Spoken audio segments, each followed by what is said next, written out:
Hello and welcome to the Center for Spiritually Integrated Arts. So, first of all, let me apologize that there are no interpreters for today's service. We are currently working on all of the things related to planning and scheduling and being able to pay the interpreting team. That being said, for those of you who may not know me, I'm Reverend Dr. Raymont Anderson, and I am the founding minister of the Center for Spiritually Integrated Arts. If you ever have questions about what this teaching center is and what we do, feel free to reach out to me. But if you are ready, then I'm ready for our first Sunday message for the new year. Because we're not doing, at this present moment, we're not doing the traditional Sunday service or church service. You will be getting weekly inspirations by way of my message. We'll talk more about that as time goes. But let us begin. Happy New Year. And our topic for the first month of the new year, breathe. Because we are in this concept of this energy of this alignment with root and reboot. Being open at the top, open at the bottom, anchored and grounded in principle, the spiritual practices, the truth of our being. And today we are talking about, or this month we are talking about, this idea of God as a concept.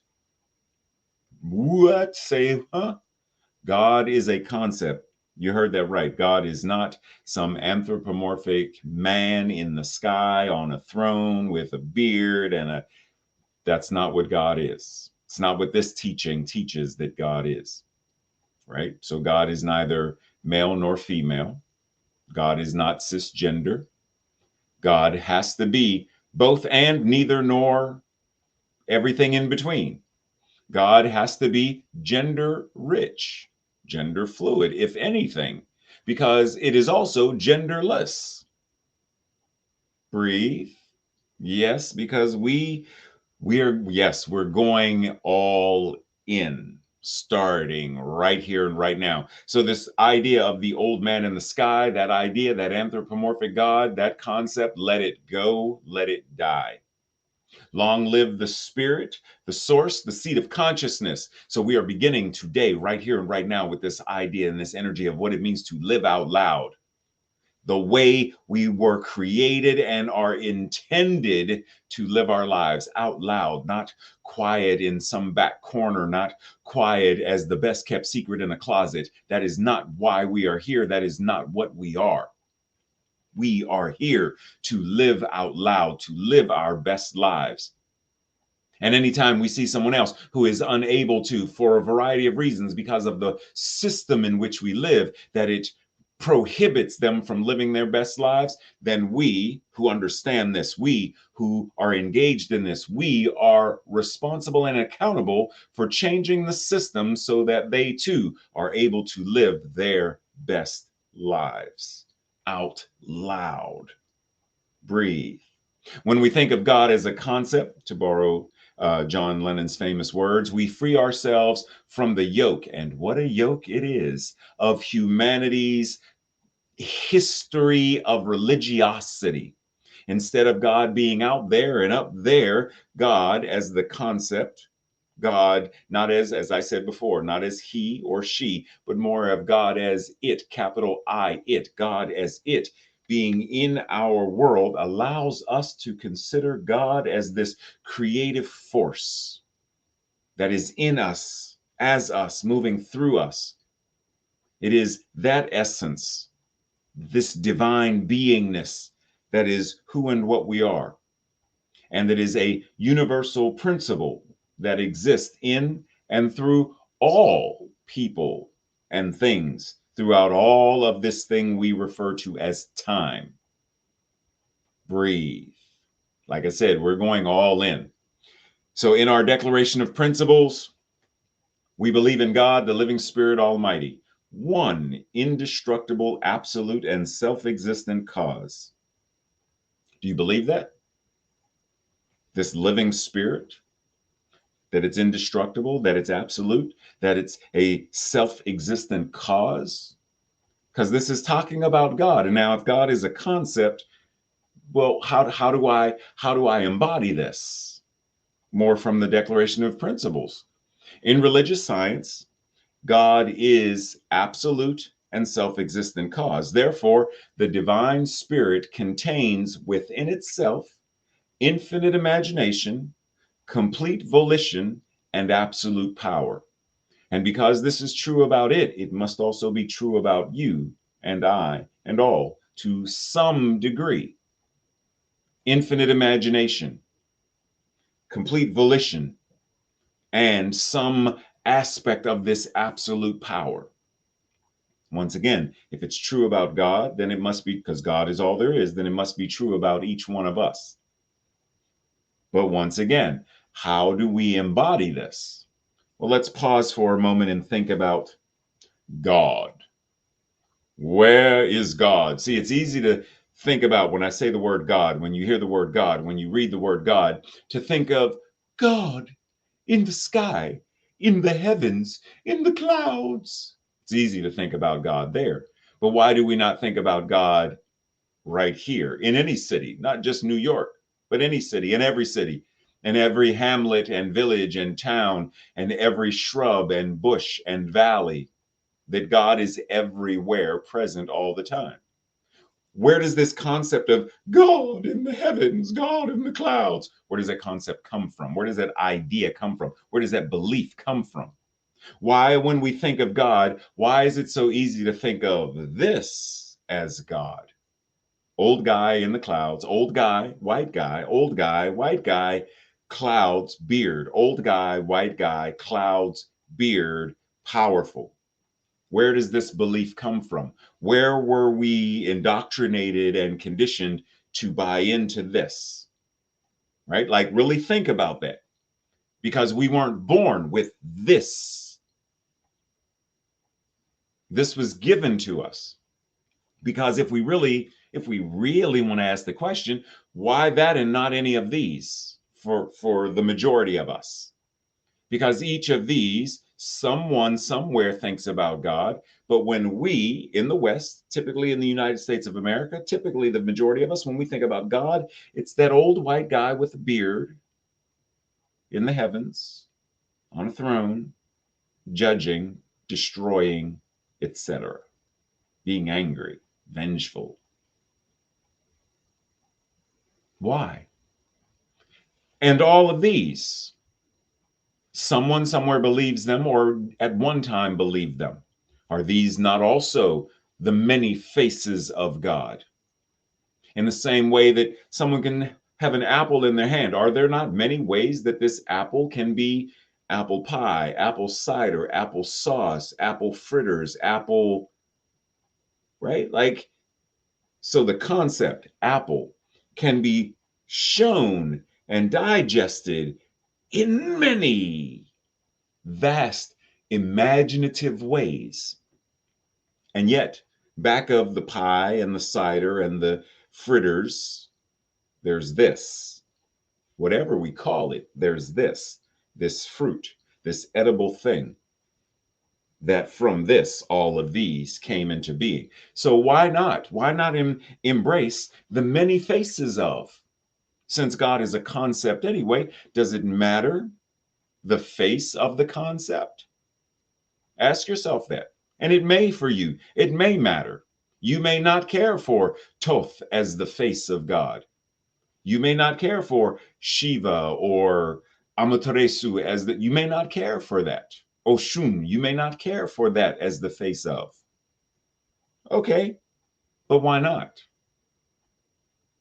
Why not? Why not have a more expansive view of what this concept means? What does this idea, these three letters have resulted with so much pain and trauma on the face of this planet? Genocides committed in the name of this. Insurrections in the name of this. Inquisitions in the name of this. But who's this? Because the vast number of things were committed in the name of, the image of, the energy of a specific God. Why? See, if we don't ask the questions, then we cannot deconstruct. And if we cannot deconstruct, then we can't reconstruct a more effective belief system, a more effective paradigm. So if we're going to talk about God being a concept, then it may benefit us to really understand what a concept is. A concept is something that's conceived in the mind. It is a thought. It's an idea. It's a notion. It's this abstract or generic idea that's generalized from various and particular instances. So if we're going to say that God is a concept, then God, this word, God, was conceived in someone's mind, because that word, someone created that word. Just like APPLE, someone created that word. This thing that was it, whatever, did Shakespeare not say, a rose by any other name would smell as sweet? If I said, oh, what am I going to call? I'm going to call this kiwi. Then it wouldn't be an apple, it'd be a kiwi. I'm going to call this stardust. Then it would be stardust. That would be what it's called. But just because it's called that, does that mean that that's what it is? Follow what I'm saying? See, we can shift our thinking about God. God need not be the old white man in the clouds on a throne, lightning bolts, destruction, judgmental, and jealous. It need not be that. We can heal from any old trauma related to that word by knowing the essence of what is back of it, by knowing what spirit, source, the universe truly is beyond just the word. Okay, you ready? Okay, moving on. In the same way, what is this? If I were to ask you, what is this? It is an image of, it is a concept of something called water. Mizu, agua. You may have heard me talk about this before. You see the concept, you know the concept, you know the word, but the word and the actual substance are two different things. No matter how many times I say the word water, water, water, water, water, agua, agua, mizu, vasa. Doesn't matter how many times I say the word, it's not quenching anybody's thirst. And it doesn't matter if someone doesn't know what it's called. If I go to Japan and I can say water all I want to some of the Japanese folks who don't know English. I'm water, water. And they're like, "Ie wakarimasen." Wakarimasen. They don't understand what I'm saying. So the word doesn't matter. The word is not going to get me the drink. So I have to begin to do something that I believe that they are going to recognize the concept of, and they're like, oh, sake. It's clear. Is it water? That's not water. Right? So getting to the actual substance is what's important, not the word. Getting to the essence of God is important, not the word. Getting to the essence, because once again, I can say the word cake, say it all I want.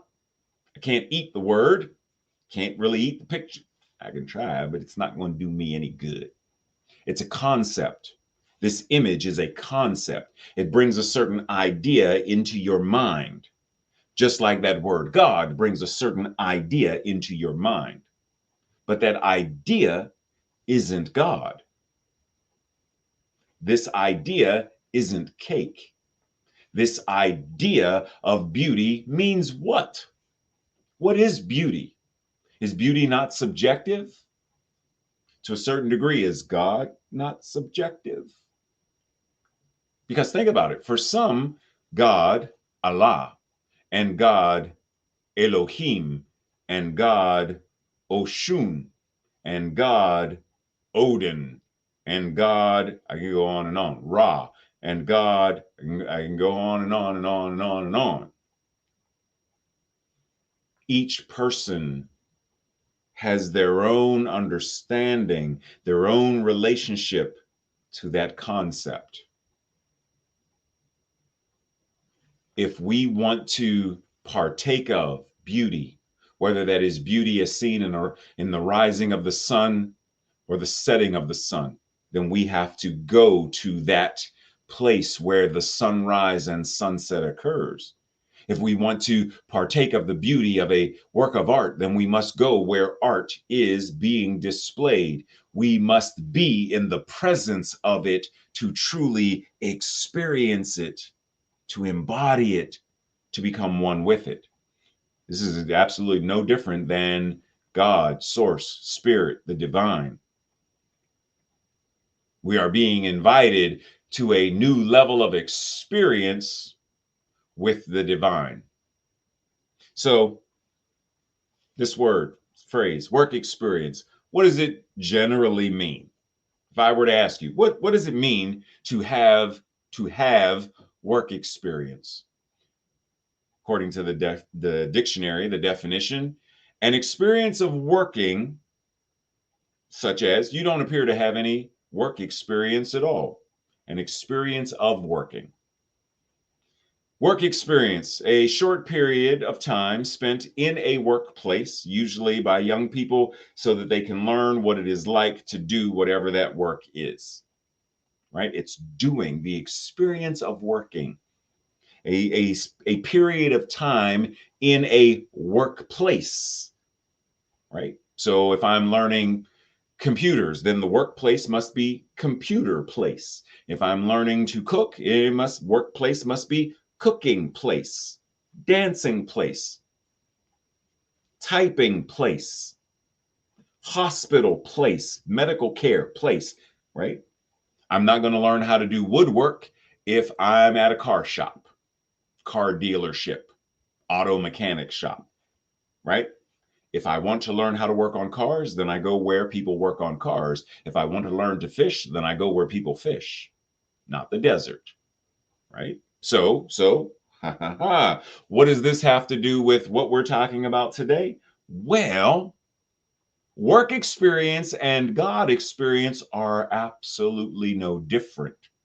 If you want to experience, then you must experience, which is the experience of the practicing the present.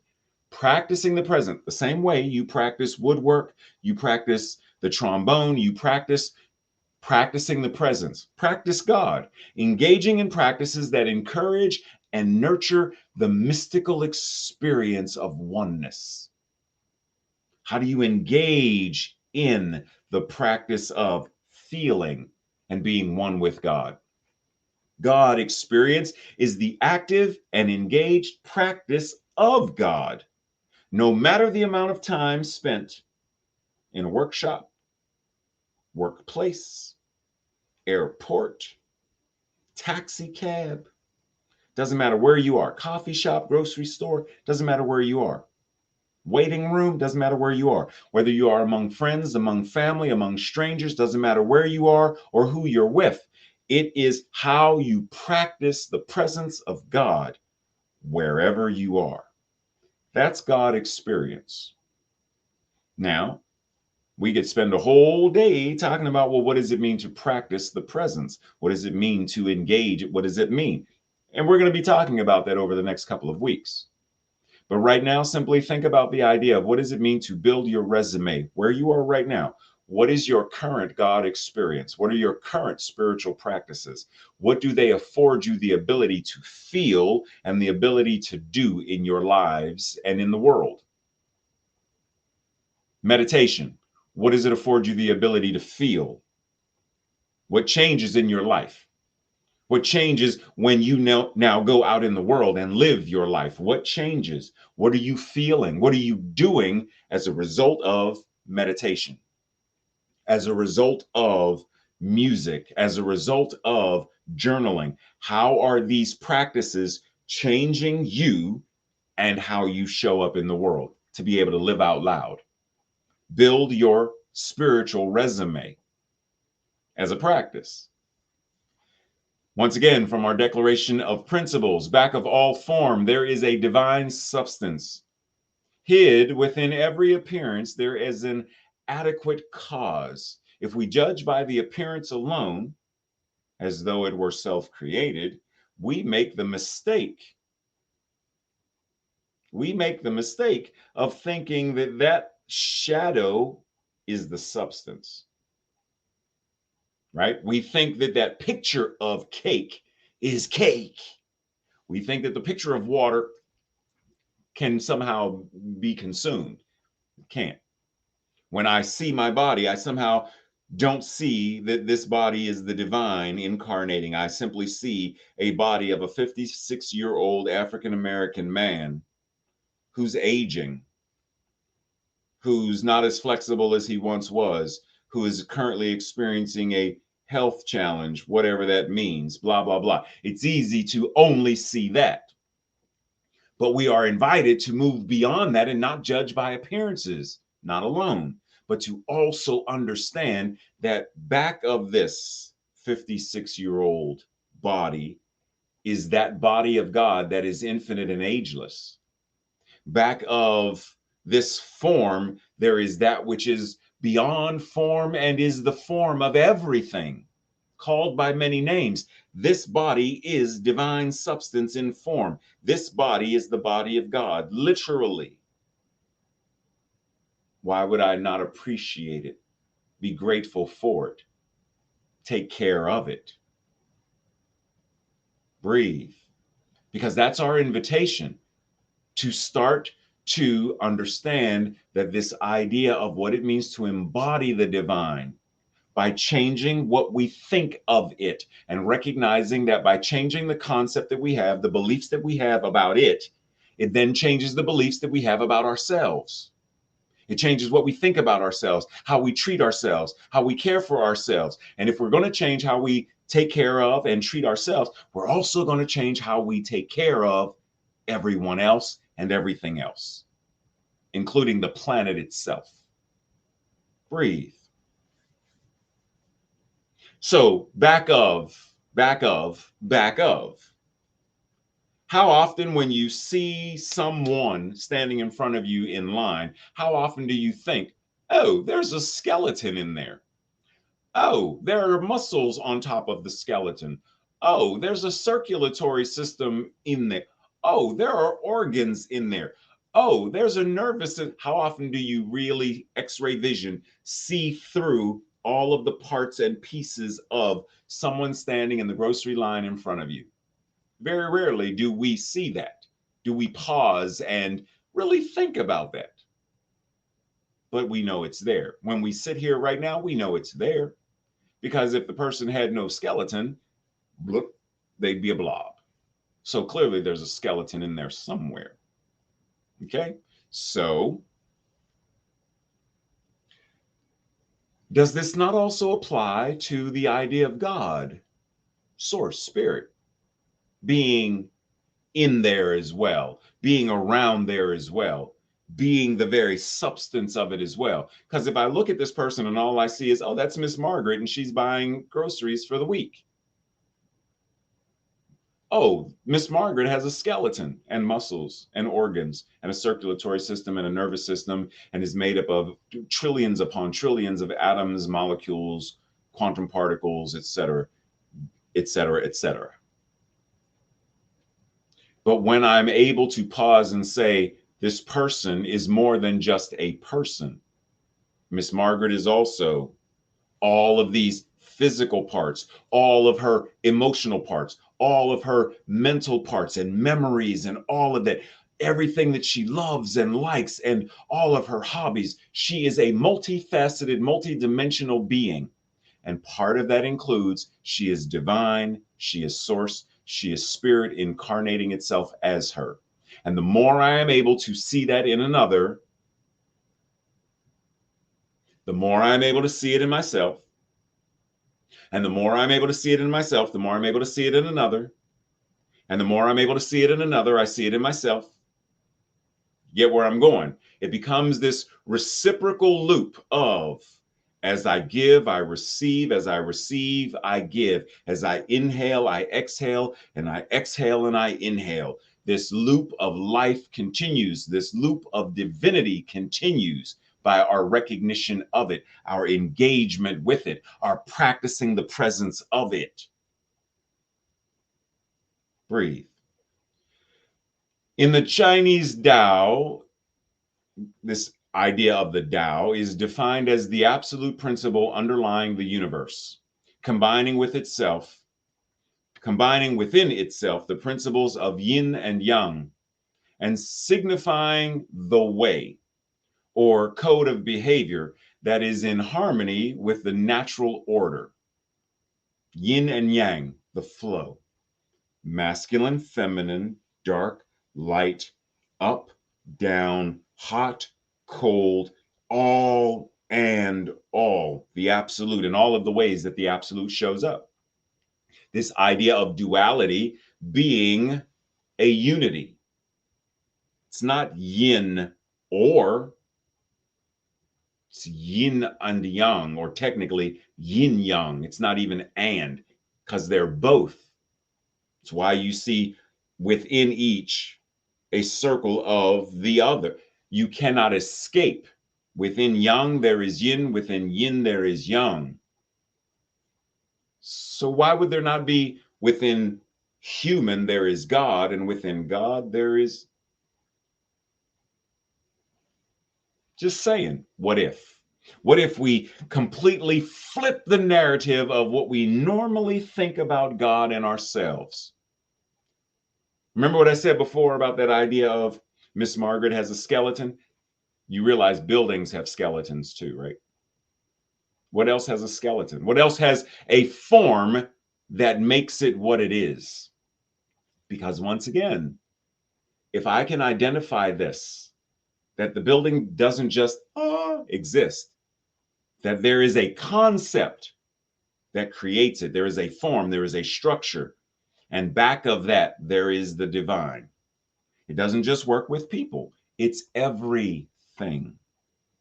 The Upanishads refer to Brahman as eternal consciousness, irreducible, infinite, omnipresent, and the spiritual core of the universe, of finiteness and change, Brahman.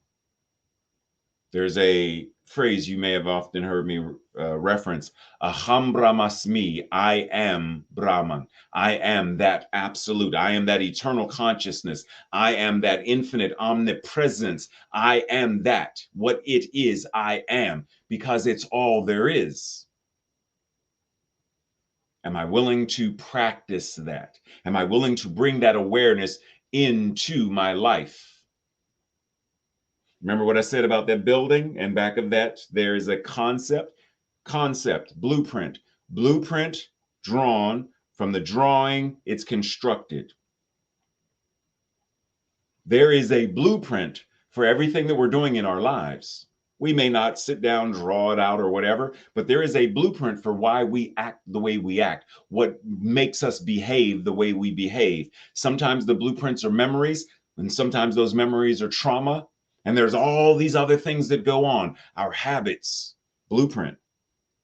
If we want to change the building, we must change the blueprint. If we want to change our practice of the presence, then we must change the blueprint. We cannot think about God as this old white man sitting on a cloud with a beard, with a lightning bolt in his hand, ready to kill folks. If we want to live out loud as spiritually responsible, accountable, and powerful beings, we must change the blueprint. We must change what is back of the expression. The Quran says He is Allah, the creator, the inventor, the shaper, and He alone has the most beautiful names. Whatever is in the heavens and the earth constantly glorify Him. And He is the Almighty, the All-Wise. And once again, what is true of God? Do you see yourself as wise? Do you see yourself as an inventor, as a shaper? Do you see yourself as the embodiment of this creative power, whatever name we call it? And oftentimes we think of this idea of consciousness being in our head. And consciousness isn't in your head. Consciousness is what you are. Consciousness is everything all around you at all times. Consciousness is, and what it is, you are. If we want to change the way that we live, we must change the way that we think, change the way that we feel, change the way that we communicate, change the way that we act. We must change the practice. Breathe. Reverend Ray says, in the martial arts, as influenced by Western ideas, the student moves from the novice, white belt, to master, black belt. And then even the master moves in degrees, such as fourth dan, which is a practice in the Japanese systems. This advancement of skills occurs by daily practicing whatever their chosen art form is: karate, kung fu, wushu, qigong, tai chi, aikido, whatever it is, hapkido, tangsudo, whatever it is. Not by occasionally practicing when it is needed, right? You don't practice CPR when you need to do CPR, but practicing it as often as one breathes. For even the breath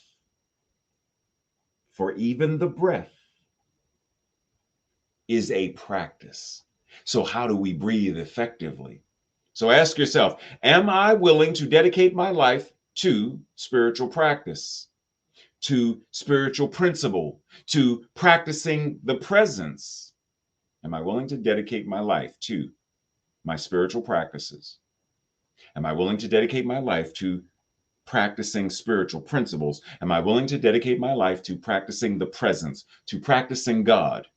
And if so, what will this new way of showing up? What will this practice look like? And if not, why am I hesitating? Breathe. This week's practice, journaling, conversation. 1. Holmes says we can only be as much as we can imagine. What do you do to increase your imagination muscles? 2. How does God change as we change?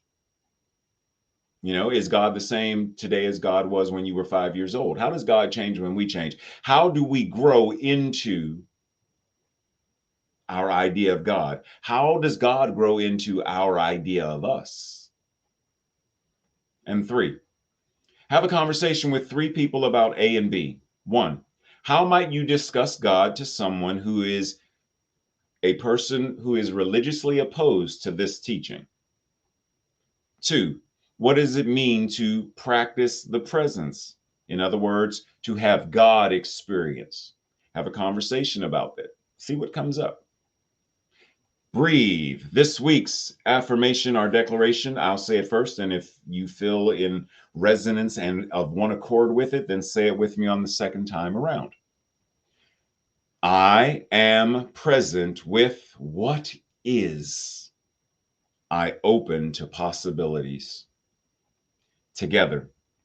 I am present with what is. I open to possibilities. Breathe. Breathe and anchor in as we close our Sunday message this week. Just know that there is more information that will be coming over the next several weeks because the teaching center is brand new. So stay tuned. Feel free to join us, subscribe. Feel free to follow on the various social media platforms. If you ever want more information, just email me, call me, text me, etc., and I will be sure to get you the information. And as our team builds, someone will be sure to reach out to you. So let us close in spiritual mind treatment, anchoring and recognizing the isness and the allness of this thing that we call God, this divine power and presence, Om, this divine power, the I am that I am, the Aham Brahmasmi, the Om Tat Sat, the all the names possible that reference this infinite power and presence, knowing that it is all there is. It must be right where I am. And because it is all there is, then it must be where everyone who is watching this now is as well. So whatever is true about God is true about me, is true about everyone watching. So right here, I speak this word knowing infinite power and the ability, the willingness to live out loud, the willingness and the ability to be a 21st century New Thought Good Samaritan who sees and recognizes that whenever someone else does not have, cannot live up to this that we know as their divine potential because of systemic systems of oppression, etc., that we are stepping in and stepping up to change the world, a world that works for all. Breathe. I breathe, recognizing that this infinite power, called by many names, is present in these words. And because it is present in these words, then these words are already the divine manifestation of it. And if this is already the divine manifestation of it, these words made flesh, then what I am knowing, what I am acknowledging is that the law, which always says yes, is already acting upon this. It's acting upon it because these words were first a thought, the blueprint. And from the blueprint, the construction. And from the construction, the realized experience. And so knowing that the law says yes to the blueprint, yes to the thought, yes to the word, yes to the feeling, yes to the action, then I know it's already answered prayer. I know right here and right now, we are already rooted and rebooted. We are already practicing the presence. We are already engaging in what it means to develop a resume full of God experience. And knowing this, I simply stand back and marvel at the divinely magnificent and powerful way that each one shows up with resume in hand, living out loud, manifesting and creating a world that works for all, right here, right now. That is what is so. It is now, and so it is. Namaste, much love, blessings to all. See you very soon. Take care. Once again, Happy New Year.